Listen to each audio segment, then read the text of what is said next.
எல்லாருக்கும் வணக்கம். Welcome to Vijay Keshav channel. வணக்கம். ஓகே, ஸோ போன வாட்டி பார்த்தீங்கன்னா நாங்கள் ரெட்ரோ படத்தை பற்றி பேசியிருந்தோம். பாசிட்டிவ்ஸ் என்ன, நெகட்டிவ்ஸ் என்ன, ஆடியன்ஸாக பார்க்குறப்போ நம்மளுக்கு என்ன ஃபீல் ஆச்சு அப்படின்றதான் ஒரு டிஸ்கஷன் டைப்பில் பேசியிருந்தோம்.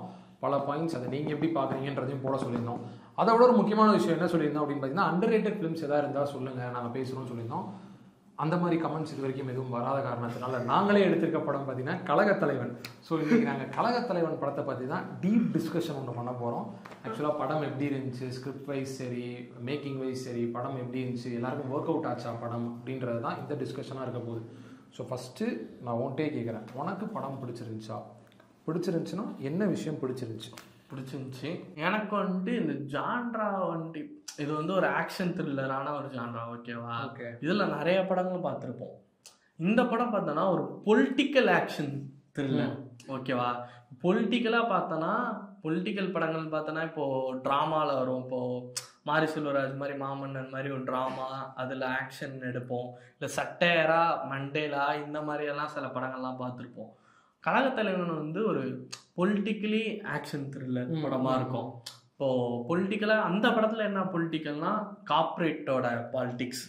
கார்ப்பரேட் வந்துட்டு அரசாங்கத்தோடு சேர்ந்து எந்த மாதிரியான இதெல்லாம் பண்ணுறாங்க, மக்களுக்கு அதனால் என்னென்ன விதமான பாதிப்பு இருக்குது கார்ப்பரேட்னால, அதுக்கு சுற்றி இருக்கிற அந்த பாலிட்டிக்ஸை வந்துட்டு ஒரு ஆக்ஷன் த்ரில்லர் ஜான்ராக்குள்ளே அதை ஃபிட் பண்ணியிருப்பாங்க. அது பார்க்கும்போது எனக்கு ரொம்ப புதுசாக இருந்துச்சு.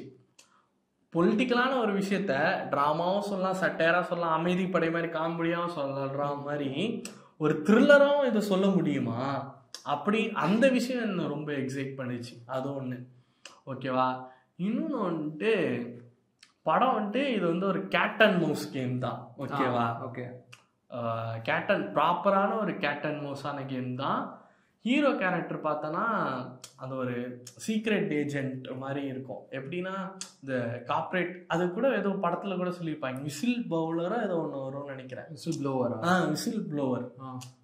ஸோ விசில் ப்ளோவர் அந்த ஒரு இதுவான இது ஸ்பை மாதிரி சீக்ரெட்ஸ்லாம், கார்ப்பரேட்டில் இருக்கிற சீக்ரெட்ஸ்லாம் திருடி லீக் பண்ணுற மாதிரியான ஒரு விஷயம். ஓகேவா? ஸோ இப்படி இருக்கிற ஒருத்தவனை அன் பண்ணுற ஒரு வில்லன். ஓகேவா? ஸ்க்ரீன் பிளே எப்படி நம்ம வழக்கமாக நிறைய த்ரில்லர் படங்கள்லாம் பார்த்தோன்னு வச்சுக்கேன், ஒரு கிரைமோ ஒரு விஷயமோ நடக்கும், ஹீரோ வந்துட்டு அதை யார் பண்ணா, எதுக்காக பண்ணா, என்னன்னு தேடி கண்டுபிடிச்சிட்டு போயிட்டு இருப்போம். அப்படிதான் நம்ம படம் பார்த்துருப்போம். இதுல பார்த்தோன்னா வில்லன் வந்துட்டு ஹீரோவை தேடுவான். வில்லன் இவன் யாரு, இவன் எதுக்காக இதை பண்ணா, ஏன் பண்ணா, இவன் யாருன்றத வில்லன் பாயிண்ட் ஆஃப் வியூலேருந்து ஹீரோவை தேடி போற மாதிரி இருக்கும். அது வந்து எனக்கு ரொம்ப பிடிச்சிருந்துச்சு.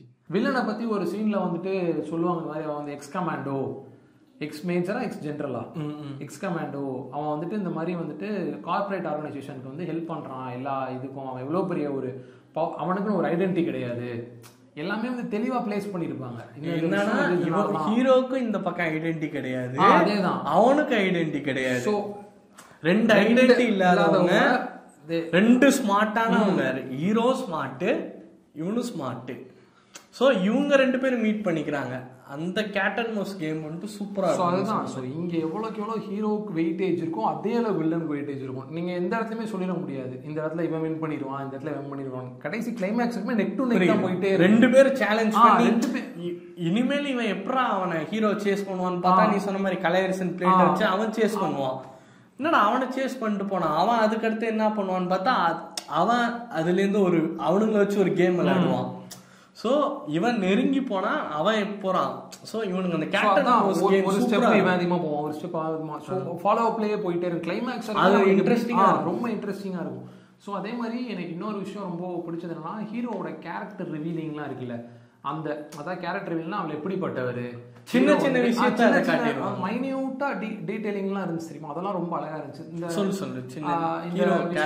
ஸ்டார்டிங் சீன்லேயே பார்த்தீங்கன்னா ஒருத்தர் வந்து இது பண்ணுவார், ஒருத்தட்ட என்ன சொல்லுவாங்கன்னா, நீங்கள் இந்த மெயிலை வந்து கம்போஸ் பண்ணி எனக்கு கொடுக்கணும், இந்த 10 minutes டைமுக்குள்ளே நான் இங்கேயே தான் இருப்பேன் அப்படின்றவர். ஸோ அவருக்கு என்ன பண்ணே புரியாமல் உட்காந்துருப்பாரு. அப்போ கம்ப்யூட்டர் வந்துட்டு தனியாக ஆப்ரேட் ஆகும். என்னென்னு பார்த்தா ஹீரோ வந்து ஆப்ரேட் பண்ணிகிட்டு இருப்பார். இந்த மாதிரி வந்துட்டு அப்போ வந்து ஹீரோ வந்து சிம்பிளில் காட்டுவார், இந்த மாதிரி மவுஸை வந்து கையாது வை நீ, அப்போ தான் தெரியும் அப்படின்ற மாதிரி சொல்லுவார். செஞ்சு கொடுத்துருவார். கீழே வந்துட்டு அவர் கேட்பார், புகழ், நீங்கள் புகழா என்னமோ ஒரு பேர் நினைக்கிறேன், அந்த பேர் சொல்லி நீங்கள் தானே பண்ணீங்க அப்படின்னா, நான்லாம் ஒன்றும் பண்ணல அப்படின்ட்டு போயிடுவார். ஸோ இந்த சீனில் வந்துட்டு நம்ம நார்மலாக பார்க்குறப்ப பார்த்தீங்கன்னா என்ன தோணும், ஹீரோ ஹெல்ப் பண்ணியிருக்காருப்பா, ஏன்னா ஹீரோ பவர் நல்லவருப்பா அவர், அந்த மாதிரி விஷயங்கள்லாம் பண்ணுது. ஆனால் படத்தில் ஒரு சீன் வரும், எப்படின்னா இந்த லீக்லாம் எங்கேருந்து ஆகுது அப்படின்னு சொல்லி அவங்க ஒரு நூலை ஒன்று கண்டுபிடிப்பாங்க, ஒரு லூப் ஹோல் கண்டுபிடிப்பாங்க. அது எங்கேருந்து அப்படின்னு பார்த்தீங்கன்னா ஆஃபீஸில் இருக்க ஒரு ப்ரொமோஷன் இதுக்கு மேலே கிடையாது அப்படின்ற மாதிரி வயசானவங்க, லோ சேலரிடு பீப்புள், இவங்கள்ட்ட இருந்து தான் இந்த மாதிரி இன்ஃபர்மேஷன் வாங்கிட்டு இருக்கான் அப்படின்றப்போ கம்பெனி மேல யாருக்கு வந்து ஒரு விரத்தில இருக்காங்களோ அவங்கள பிடிச்சி அந்த இன்ஃபர்மேஷன் வாங்குறது. ஸோ ஹீரோ ஃபர்ஸ்ட் பண்ணது அவரை காப்பாற்றணுன்றதுக்கான காசை தாண்டி ஒரு காசு இருக்கு தெரியுமா, அதாவது இவரும் நம்மளோட இதுக்கு ஒரு யூஸ்ஃபுல்லான ஒரு விஷயமா இருப்பாரு. ஸோ அதே மாதிரி படத்துல எல்லா சீனுமே எல்லாமே எல்லாத்தோட கனெக்டா டீடைல்டா எல்லாமே கனெக்டா இருக்கும். ஸோ ஏதாவது ஒரு பாயிண்ட் நடக்குது அப்படின்னா அதுக்கு இன்னொரு பாயிண்ட் வந்து ஜாயின் ஆகும் அந்த இடத்துல, இந்த ரீசனுக்காக தான் இந்த இடம் நடந்திருக்கு அப்படின்னு சொல்லிட்டு எல்லாமே சூப்பரா இருக்கும். ஸ்டார்டிங் வந்து கொரியன் கிளாஸ்ல அட்டென்ட் பண்ணிட்டு இருப்பாங்க, பார்த்தா வில்ல கொரியன் கிளாஸ் மூலியமா சேஸ் பண்ணுவான். அந்த மாதிரியான எல்லா கனெக்டுமே இருக்கும். இன்னொன்னு ரைட்டிங்ல அந்த கேரக்டர் பத்தி சொன்னால ஒரு லவ் சீன் இருக்கும், ஹேண்ட்பேக் லவ் சீன், அந்த ஹீரோயினுக்கு எக்ஸ்பிளைன் பண்ற லவ் சீன் ஒன்று இருக்கும் அவங்க ரெண்டு பேரும். அது என்னன்னா ஒரு லவ் சீன்ல கூட ஹீரோ யாருன்றத நமக்கு ரிவீல் பண்ணிட்டே வருவாங்க. அவன் எப்படிப்பட்டவன், அவன் டேலண்ட் என்ன, அவன் எவ்வளவு ஷார்ப்பானவன்றத லவ் சீன்ல இருந்தே ரிவீல் பண்ணுவாங்க. அது நமக்கு வந்து ரைட்டிங்காவே அது சூப்பரான ஒரு விஷயம். கரெக்ட், நமக்கு அது எலிவேட் ஆயிட்டு போயிட்டே அது சூப்பரா இருக்கும். ஸோ இன்னொரு இன்ட்ரெஸ்டிங்காக நல்லா இருந்துச்சு. அதே மாதிரி கேமரா ஒர்க்கில் பார்த்தீங்கன்னா இது என்ன அப்படின்னு போய் போட்டு பார்த்தா இந்த கேமரா ஒர்க்கே இப்படி பண்ணியிருக்காங்க. ஏன்னா படம் ஃபுல்லாக பார்த்தீங்கன்னா கேமரா மூமெண்ட்லேயே இருந்திருக்கும், அப்படியே ஆடிக்கிட்டே ஒரு ஷேக்கி எஃபெக்ட்லேயே இருக்கும். ஸோ நெட்டில் பார்த்தீங்கன்னா இந்த மாதிரி ஸ்டைல் வந்து டாக்குமெண்ட்ரிஸ் தான் மேஜராக யூஸ் பண்ணுவாங்க, இந்த மாதிரி ஒரு ஷேக்கி எஃபெக்ட்லாம். ஸோ அதை வந்து ஒரு 2.5 மணி நேரம் படத்துக்கு அவர் கம்ப்ளீட்டாக யூஸ் பண்ணியிருப்பாரு. ஸோ அதை பார்க்குறப்போ நார்மல் ஆடியன்ஸ் அதை பார்த்தாங்க அப்படின்னா கொஞ்சம் இரிட்டேட்டிங்காக இருக்கும், என்னன்னா ஒரு மாதிரி மூமெண்ட் ஒரு மாதிரி ஒரு ஸ்டேபிளாகவே இல்லையே, ஷார்ட்ஸ்லாம் ரொம்ப ஒரு மாதிரி ஜிகில் ஆகிட்டே இருக்கே அப்படின்னு தோணும். ஸோ அது ஒரு மைனஸ் பாயிண்ட்டாக படத்துக்கு இருந்திருக்கலாம் படம் பார்க்குறவங்களுக்கு, என்னை பொறுத்த வரைக்கும் எனக்கு அப்படி தோணுச்சு. எனக்கு அது கொஞ்சம் ஒரு பாயிண்ட் மேலே சில இடத்துல டிஸ்டர்பிங்காக தான் இருந்துச்சு. பட் ஆனால் ரைட்டிங்காக எனக்கு எல்லாமே நம்ம பேசுன மாதிரி எல்லாருக்குமே சூப்பராக இருக்கும், எல்லாத்துக்குமே எனக்கு கனெக்ஷன் இருக்கும். எனக்கு முக்கியமாக இந்த படத்தில் வர லவ் சீன்ஸ்லாம் எனக்கு ரொம்ப பிடிச்சிருந்துச்சு. ராகத்தலைவனில் பார்க்கும்போது அந்த லவ் சீன்ஸில் வந்துட்டு ஸ்டார்டிங்லேருந்து பார்த்தோன்னா ஹீரோ வந்துட்டு அந்த லவ்லாம் அவனுக்கு பிடிச்சிருக்கோம், ஆனால் லவ்லாம் வேணாம்னு சொல்லிட்டு இருப்பான். ஏன்னா இவன் வந்துட்டு இந்த ஒரு விசில் ப்ளோவர். ஸோ அந்த மாதிரி ஒரு சீக்ரெட்டாக இது பண்ணிட்டு இருக்கான்றதுனால அந்த லவ் வேணான்னு சொல்லி அவளை தவிர்த்துட்டே போயிட்டு இருப்பான். ஓகேவா, நீ எனக்காக நீ உன் வாழ்க்கையை இது பண்ண வேணாம் அப்படின்னு சொல்லிட்டு போயிட்டு இருப்பான். கிட்டத்தட்ட 8 வருஷம் கழிச்சு அவனுக்காகவே வெயிட் பண்ணிட்டு இருக்க ஒரு சீன் வரும். அப்போ பேசும்போது அவ முதல்ல கால் பண்ணோன்னே நீ எங்க போனாலும் சரி முதல்ல உன்னோட வந்துடுறேன்னு சொல்லுவா. சொல்லிட்டு திரும்ப ஒரு 10 நிமிஷம் கழிச்சுட்டு இல்லை என்னால் வர முடியாது, என்னை நம்பி இங்க நிறைய பேர் இருக்காங்க, அவ டாக்டரா இருப்பா, ஸோ என்ன நம்பி இங்க நிறைய பேர் இருக்காங்க, ஸோ அர்ஜென்ட் கேசஸ்லாம் இருக்கு, என்ன வர முடியாதுன்னுவான். உடனே அவன் சொல்லுவான் நீ சொல்ற முடிவு தான் கரெக்டு, நீ பண்றது கரெக்டுன்னுவான். எனக்கு அந்த சீனே ரொம்ப புதுசா இருந்துச்சு. வழக்கமா ஹீரோ ஒரு விஷயத்த பண்ணுவாரு, ஹீரோ ஒரு தியாகம் பண்ணுவாரு, ஹீரோ ஒரு சாதனை எல்லாம் பண்ணுவாரு, எல்லாம் ஒன்று நடக்கும். அதுக்கு அப்படியே லவ் பண்ற பொண்ணு வந்துட்டு அப்படியே முழுக்க ஹீரோ சார்ந்தான ஒன்று இருக்கும். ஆனா இந்த படத்துல பார்த்தா அந்த ஹீரோயினுக்கான ஒரு ஸ்பேஸு, அவளுக்குமான ஒரு விஷயத்த சொல்றாங்கல்ல, உனக்கு எப்படி உன் வேலை முக்கியமோ அதே மாதிரி எனக்கு என்னோட இது முக்கியம் அப்படின்ற ஒரு 2 பேரான ஸ்பேஸை வந்து அதில் பேசியிருப்பாங்க. அது சூப்பராக இருக்கும். ஏன்னா படம் ஸ்டார்டிங்லேயே சொல்லிடுவான், ஹேண்ட்பேக்லேயே சொல்லிடுவான் நீ ஒரு இண்டிபெண்டான உமன் அப்படின்ட்டு ஹேண்ட்பேக் வச்சு சொல்லியிருப்பான். அதை வந்துட்டு கடைசி இந்த சீன்ல வந்துட்டு அந்த ஆர்க்கு அழகா முடியும். புரியுதுல, அவளுக்கும் அவ ஒரு இண்டிபெண்டான உமன், யாருக்காகவும் அவளோட விஷயத்த விட்டு கொடுக்க மாட்டான்றத ரைட்டிங்கா அந்த இதுவா சூப்பரா கொண்டு வருவாங்க. அந்த லவ் ரிலேஷன்ஷிப்பே ரொம்ப பிடிச்சிருந்துச்சு. ஸோ இந்த மாதிரி நாங்கள் வந்துட்டு இதுல சில சீன்ஸ் எங்களுக்கு இதுவாக தான் சொல்றோம். படமா நிறைய மூமெண்ட்ஸ் வந்துட்டு சூப்பரா இருக்கும். கண்டிப்பா கண்டிப்பா பார்க்க வேண்டிய ஒரு படம் தான் இது. கண்டிப்பா. முக்கியமான இன்னொரு விஷயம்னா படம் ஃபுல்லாவே உண்மையுமே த்ரில்லர்ன்ற ஜானர் கரெக்டா இருக்கும். படம் அது பொலிட்டிக்கல் த்ரில்லர், அது கரெக்டா போகும்.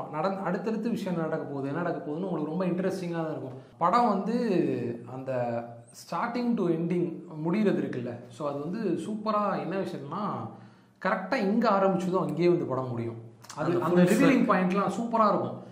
அந்த அந்த ரிவீலிங் பாயிண்ட்டை தாண்டி அந்த கிளைமேக்ஸில் பார்த்தீங்கன்னா அவனுக்கு அந்த இடத்த எவ்வளோ டீப்பாக அவனுக்கு அந்த இடத்த பற்றின நாலேஜ் இருக்குது அப்படின்றத அந்த ஃபைட்ஸை வச்சு காட்டியிருப்பான். அந்த இடத்த அந்த ஃபேக்ட்ரியை அவனால் எப்படி வேணால் யூட்டிலைஸ் பண்ண முடியும். ஏன்னா அந்த ஃபேக்ட்ரியோட நூக்கன் கார்னர் வரைக்கும் அவன் ஓடி விளாண்டுருக்கான் அவங்க அம்மா அப்பா இருந்தப்போ. ஸோ வந்துட்டு அப்படின்றது உண்மையுமே ரொம்ப நல்லா டீட்டெயிலிங்காக இருந்துச்சு. எல்லா விஷயமும் அந்த சொன்ன அந்த ஃபேக்ட்ரியில் நடக்கிற ஃபைட் மாதிரி எல்லா விஷயமும் இந்த கதையோட எல்லா டீட்டெயில்ஸுமே கனெக்ட் பண்ணியிருப்பாங்க.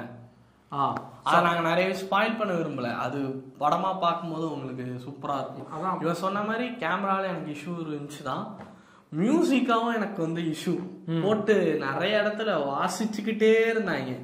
அந்த த்ரில்லிங் எஃபெக்ட் அது எனக்கு ஒரு மாதிரி இரிட்டேட்டிங் ஒரு மாதிரி இருந்துச்சு. அது அந்த மாதிரி இன்னொன்று ஆர்டிஸ்ட் பர்ஃபார்மன்ஸ் சில இடங்கள்ல வேற ஹீரோயின் வேற ஆள பெட்டரா போயிருக்கலாம் எனக்கு தோணுச்சு. ஸோ அடுத்த படம் நீங்கள் தான் சர்ச் பண்ண போகிறீங்க, அதை பற்றி நாங்கள் பேச போகிறோம். ஸோ இந்த வீடியோ உங்களுக்கு ரொம்ப பிடிச்சிருந்துச்சுன்னா லைக் பண்ணுங்கள், ஷேர் பண்ணுங்கள், சப்ஸ்கிரைப் பண்ணுங்கள், முக்கியமாக அந்த பெல் ஐக்கானை தட்டி விட்டுருங்க. அப்புறம் நாங்கள் போடுற வீடியோ உங்களை வந்து சேரும். நன்றி, வணக்கம்.